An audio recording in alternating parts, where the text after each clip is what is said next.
Okay, this is our indoor arena, and I'm not sure the dimensions, but it's big. This was a state-of-the-art building in 1958, and still is. It's one of the bigger indoor arenas. As you can see, it's big enough that we can do roping in here. But this is where we do our program. We do have some indoor arena pens where we can keep horses if we need to keep them separate. These pens in here are bigger, they're doubles.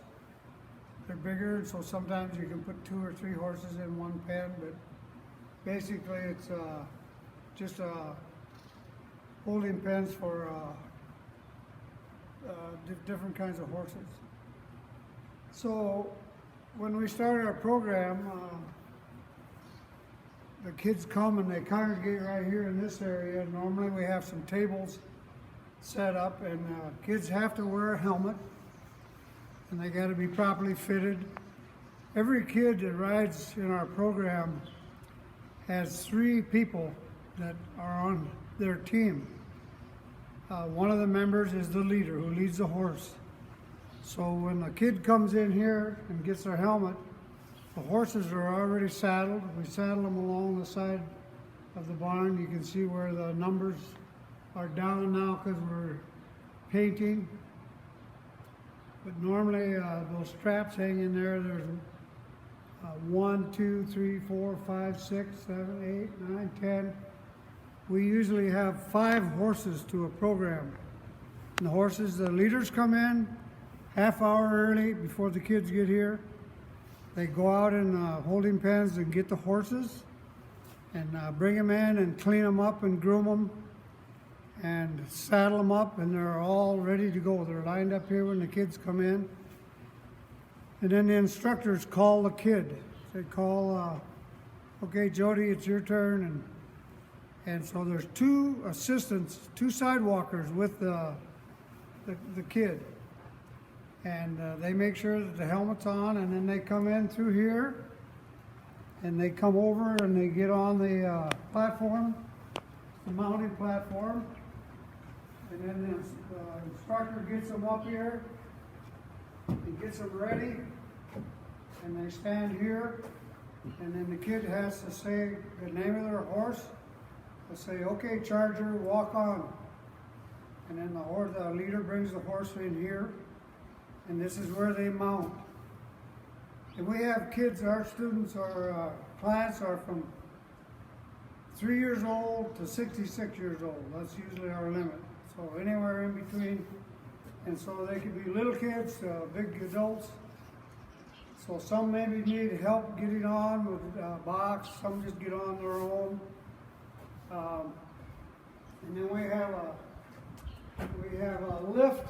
If there's a wheelchair kid or a kid that's not ambulatory, then we put them on with this, and it's all automatic. You just push a button, and this goes under their arms and under their legs and lifts them up, and you can move them over the top of the horse. Put them on just as gentle as can be. They don't even really realize they're on the horse. So you have a horse leader, and you have a left and a right side walker. And then so the kid would say, walk on. And then when they're ready, they walk on, and then they walk. And then we do all kinds of programs. Most of the programs that we do, there's built-in exercises. Like we'll have them take a dice, a soft styrofoam dice, and they'll be sitting on a barrel, and they go to the barrel and get the dice, throw the dice, and then whatever number that comes up, 1 to 6, they get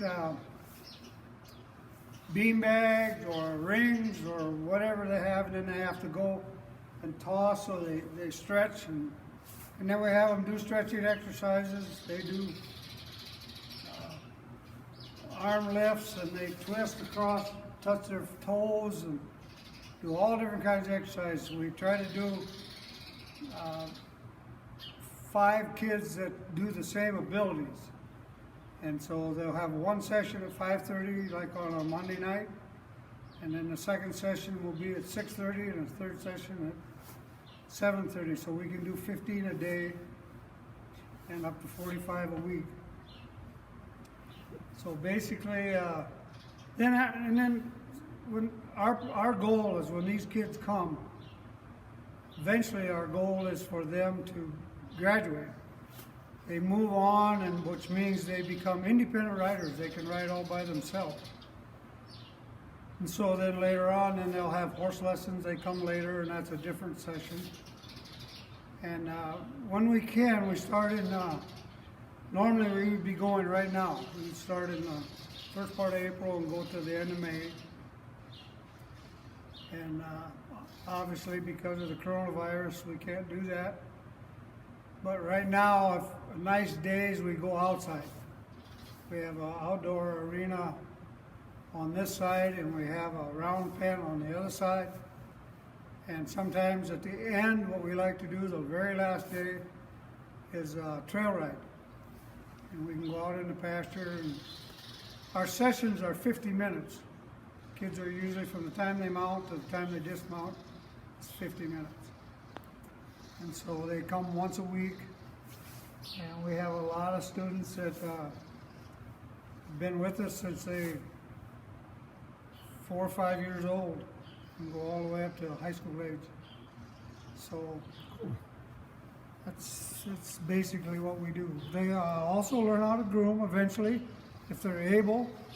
They learn how to saddle their own horse, and so that's normally what we do. They do a program, and then at the end, when the night is over, they dismount usually in the arena with the help of instructors. Sometimes they need a box, sometimes they don't. And then when they leave, we all get together and we have to do a cheer. We have to get all our sidewalkers and leaders and get the kids all in a big circle, and we go, yay, ice cream, or yay, horses, or say a goodbye, and then they put their helmets away, and it's time to go. So a lot of little mini miracles happen in this barn. The kids that sometimes they come, you know, and they see a 1,500-pound horse, and they haven't been around a horse before. That's pretty overwhelming. And sometimes it may take us 3 or 4 weeks before we actually get them on the horse. This is maybe a 3, 4, 5, 6-year-old autistic kid. It takes them a while to adjust, and then at the end, first you can't get them on, and then at the end you can't get them off. So it's kind of amazing what the horse does for them. It just relaxes them and calms them, and it gives them a sense of independence. Here they finally realize at the end they're in control of this 1,500-pound animal, where they can say walk on and the horse walks on. They can say stop and the horse stops. And it gives them that sense of power that they've never had before. They've never had an experience like that. And so it just calms them, and it changes them. It makes them a different person. Cool. So that's our goal, basically. Hay shed facility, which is Yep. about 5 years old. We have feed 40 horses,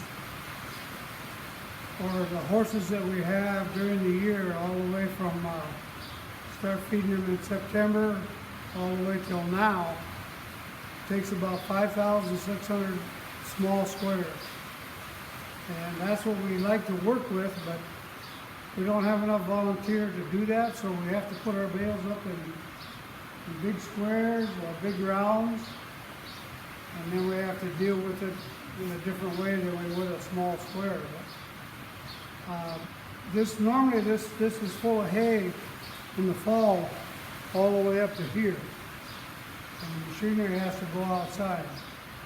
And if you see on the side of our barn, on this side is wood, and the reason for that is eventually we want to have a lean-to on the south side, on this side, for horses. And that's going to be a shelter for them. And then our pasture is out that way. And then on the other side, eventually we want to put another lean-to, and then that's where all our machinery will go.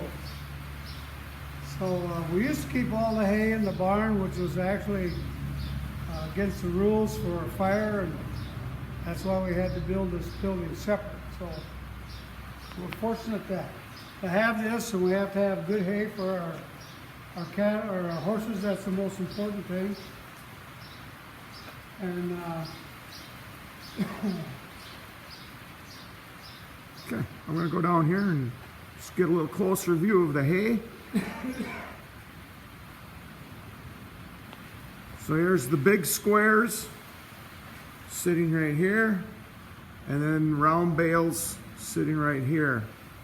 And like Ray said, they prefer to use the small squares, but sometimes it just doesn't work. You can't get enough volunteers to put up small squares, so we have people bale it in big bales and then they store it.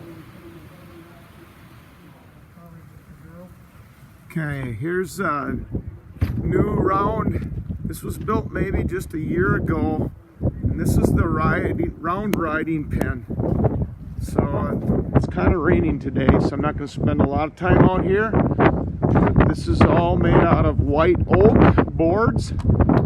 And these pens, they're about 8-foot panels and about 7 feet tall. And they pin together so you can make a round pen for practicing riding. So that's what that looks like. And then they got the gate entrance here. So you open up this gate and then you can go into the arena and do your riding.